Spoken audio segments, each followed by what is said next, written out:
Hi guys, ఈరోజు నేను పొద్దున్నే లేచేసరికి మా అమ్మ, మా పెద్దమ్మ బయట ఏదో ముగ్గేస్తుంటే ఇంట్రెస్టింగ్‌గా అనిపించి వీడియో తీశాను. నాకెందుకో ఇది చూడటానికి జనసేన పార్టీ లోగోలా అనిపించింది. మా అమ్మను కూడా అదే అడిగితే ఇది జనసేన పార్టీ లోగో కాదు, అది తొక్కే దగ్గర వేయకూడదు, అది చాలా పవిత్రంగా చూసుకోవాలని చెప్పింది. మా అమ్మ పవన్ కళ్యాణ్ సపోర్టర్. సో నేనేం చేశానంటే వాళ్ళు ఎలాగో రంగోలి వేస్తున్నారు కదా అని చెప్పి వాళ్ళ కోసం కుక్ చేయడానికి కిచెన్లోకి వచ్చాను. అండ్ ఆల్మోస్ట్ కుకింగ్ సగం అయిపోయిన తర్వాత వీడియో రికార్డ్ చేశాను. సో మా పెద్దమ్మకి ఇష్టం అని చెప్పి సోయా చంక్స్ మన మిల్ మేకర్ కర్రీ చేశాను. సో ఆ కర్రీ ఎలా వచ్చి ఒకసారి చూడండి. నాకు బాగా ఇష్టమైన కర్రీ, నాకు మా పెద్దమ్మకి ఇది ఫేవరెట్ కర్రీ. సో అందుకే నేను ఆ కర్రీ చేశాను. సో అదే చేసి నాకు నేను మురిసిపోతున్నాను, కర్రీ చాలా బాగుందని చెప్పి.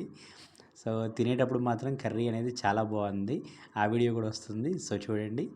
సో అది కర్రీని అలా రైస్లో కలుపుకొని తింటుంటే it's looks and it's taste amazing. So అలా తినడం అయిపోయిన తర్వాత మా అక్కని తీసుకొని రావడానికి కాలేజీకి వెళ్ళాను. సో కాలేజ్ నుంచి వచ్చేటప్పుడు దారిలో ఇలా అప్సరా బాదం మిల్క్ ఒకటి కనిపిస్తే మా అన్నయ్య, మా అక్క, నేను ముగ్గురం కలిపి బాదం మిల్క్ వేసేసాం.